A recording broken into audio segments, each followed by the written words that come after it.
Hey there guys, welcome to Tamworth Topdecks. Today I am bringing you a deck profile of my scraps. This was requested by a viewer, I believe his name was Jay, I think. So shout out to him. So yeah, I'm bringing that for you today. There will be another deck profile tomorrow as well. Another one that has been requested, and I thought it'd be nice and give you an extra video. Well, I'll give you a Sunday upload this week. So, just going to get into this real quick, because I got to leave for work soon. So, you get your 3 Scrap Beasts, probably your best tuner in the deck. The thing with Scraps is if they die by a Scrap effect, then they get to add stuff back from graveyard. They like recur and stuff if you don't know what Scraps do. It's kind of like a Synchro heavy-ish deck. So, your 3 Scrap Beast. Your 3 Chimera. Discard is great later game. Awful turn 1, because it's kind of like a Norden. When you normal summon it, you can special a Scrap from grave, but the only restriction is that this has to be used for a Scrap Synchro monster. Obviously, 9 times out of 10 you're going to be summoning back your beast to make a Scrap Dragon. But yeah, okay. So your 2 Scrap Golem. Some people play this at 3. It bricks a bit too much for me. Even though I am playing the True King Lithos Sagam in here, it still bricks a little bit too much for my liking. It's good recursion. Specials level 4 lowers from grave. 2 Goblin. This can stall out games. It can buy you some time. I was running this at 3, but I have dropped this down to 2 for an extra trap card, which I'll explain at the when I get there. So yeah, level 3. You can use it with Golem to make Scrap Dragon. Or you can just sit on it for a few turns, because it can't die by battle, but if it's in defense position and gets targeted, it blows itself up, but then you get to re-add some scraps. Then the 2 one-offs in terms of scraps, we've got the 1 Orthos, 1 Shark. Shark's okay.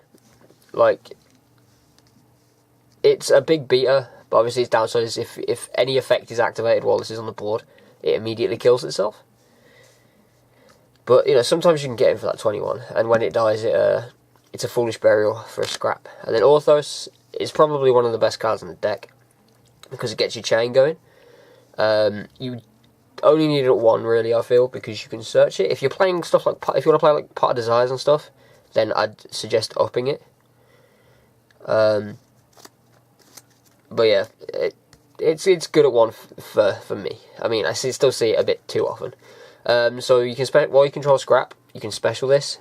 Blow up another scrap on the board when it's summoned. So obviously that can set off your effects to recur and stuff.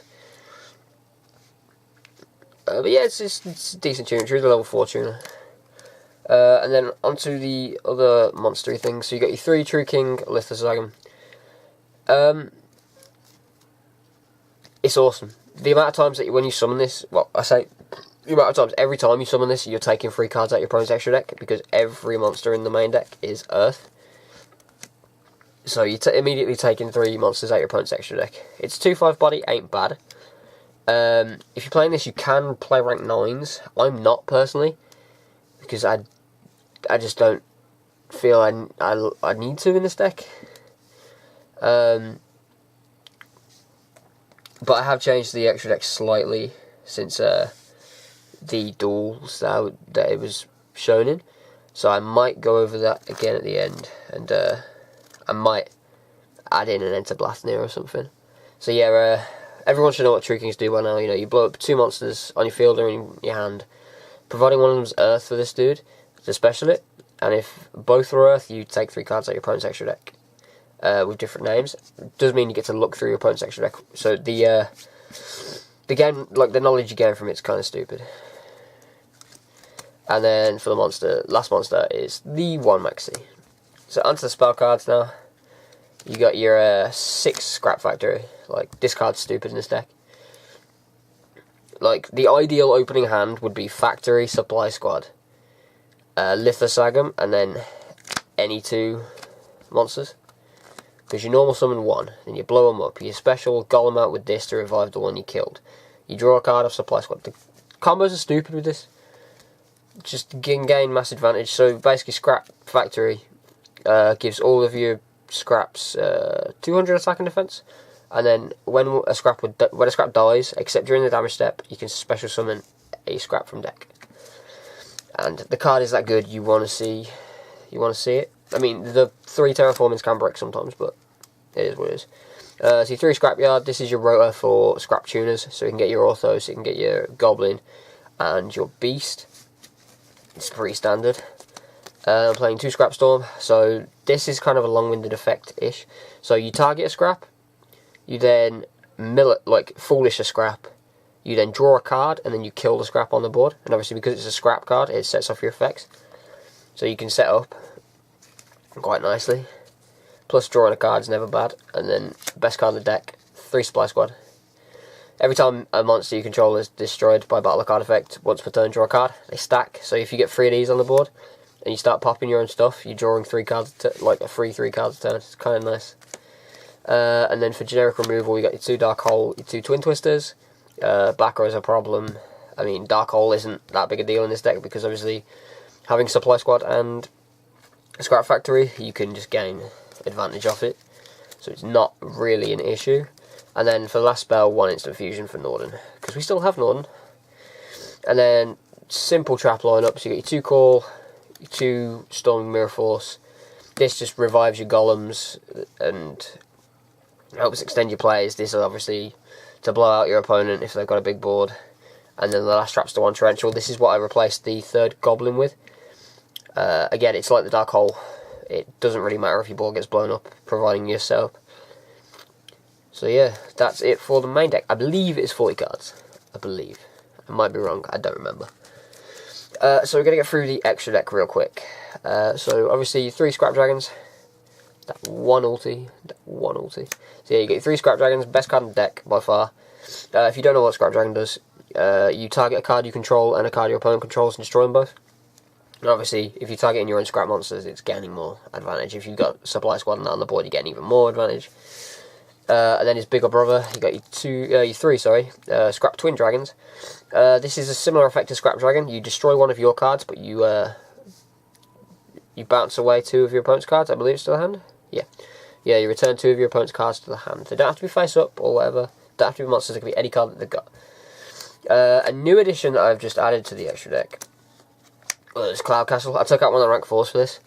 My thought behind trying this was there are situations where going first I can make a level 9 synchro, and obviously making this guy first turn is kind of bad because its effects only during your turn.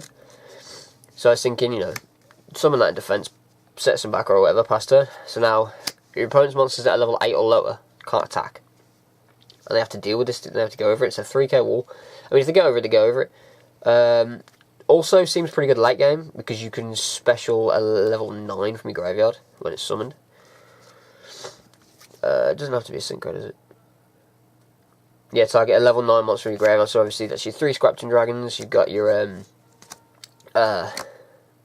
Lithosag as well, because that is a level 9. But yeah, with the addition of this, I might try Enter Blafnir, because this late game is instant Enter Blafnir, and ripping cards out your opponent's hand and stuff isn't always bad. And then for your last 2 synchros, you've got Black Rose and Skylight. Board clears, man. Board clears all day. This can push for game with its damage, with its burn damage, and then attacking. And then obviously Black Rose is Black Rose. You know, your board getting nuked isn't the worst thing. You get your 1 Norden for the instant fusion, and then your rank 4s. I've got 1 Heartland Draco. Can steal games. You know, easy 2k.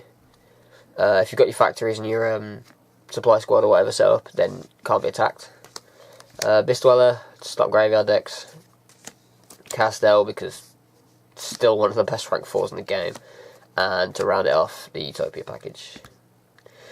So yeah, that is the deck. If anyone has any questions, then feel free to pop them down in the description, and I will attempt to get back to you. The deck plays nice. It's fun. It's pretty budget. It's kind of casual. I enjoy it. It's nice. But yeah, I gotta go to work. So thank you all very much for watching, and I'll see you all in the next one.